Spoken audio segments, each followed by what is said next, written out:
Today I'm going to do another pop-up card technique. I'm going to start by folding my paper in half. You always need a fold for a pop-up. This is going to become the base or the setting for a character in our pop-up card. I need a second piece of paper to make my character for my pop-up. I'm going to go ahead and fold the paper. I turn it with the fold on top, and I'm going to fold a little flap on the bottom. That's going to be the feet that we use to attach our character, so I'm drawing a line along that fold, and my character is going to be drawn on top of that line, just like it's a horizon line. I had a request for a dinosaur, so I'm drawing my dinosaur standing on top of that line.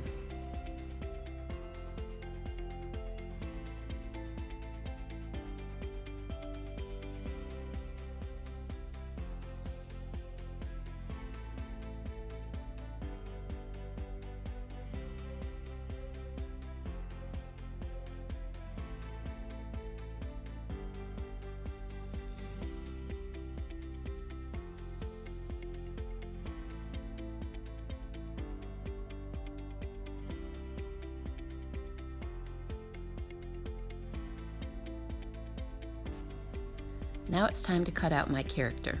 I need to leave that bottom flap because that will be how I attach it to my base. And as I cut it out, I realized that I forgot I need some of that top fold to hold this together. So I'm going to cut my dino out, and when I get to the top, I'm going to leave some of that fold. That's going to connect it at the top, and it makes like an A-frame for us to glue down later.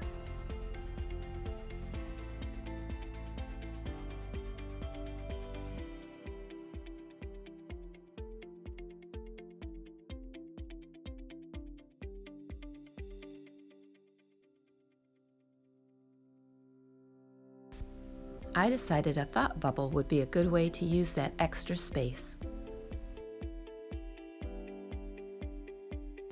You definitely want to color your character first for this pop-up technique.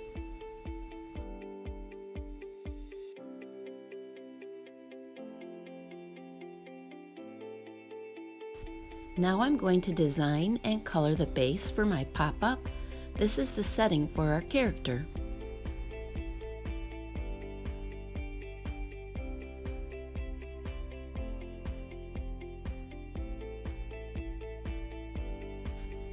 Once again, in a pop-up card, the fold is the key to getting a pop-up.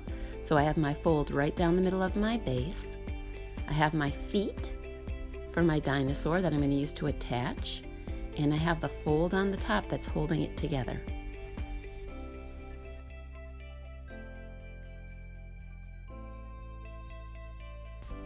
I'm going to use a glue stick to carefully glue just the tabs that are the feet. So I get that ready with my glue stick. I get my base, and I notice where the fold is right down the middle, and see the fold that connects my dinosaur character. I want to line that up right over the top of the fold in the middle of the card.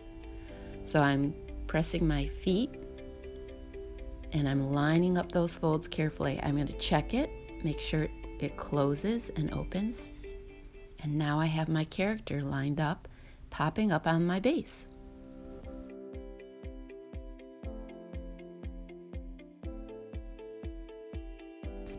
The little feet or tabs that I used to glue down my dinosaur kind of stand out now, so I'm going to take my markers and I'm going to color over that so it kind of camouflages it and it blends right in with the base.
You can add other pop-up details. You just have to remember to use feet on the bottom to attach it, and to make sure you have a folded piece of paper so the fold at the top holds it together.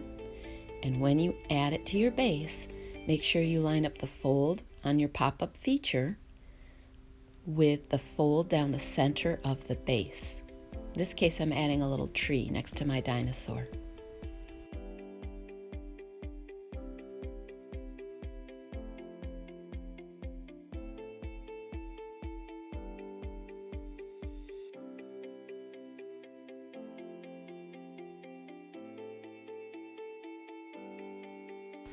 I made my tree from the leftover piece of paper after I cut out my dinosaur. I already had my tabs at the bottom, and this time when I drew, I was more careful and I made sure I included the fold at the top to hold it together.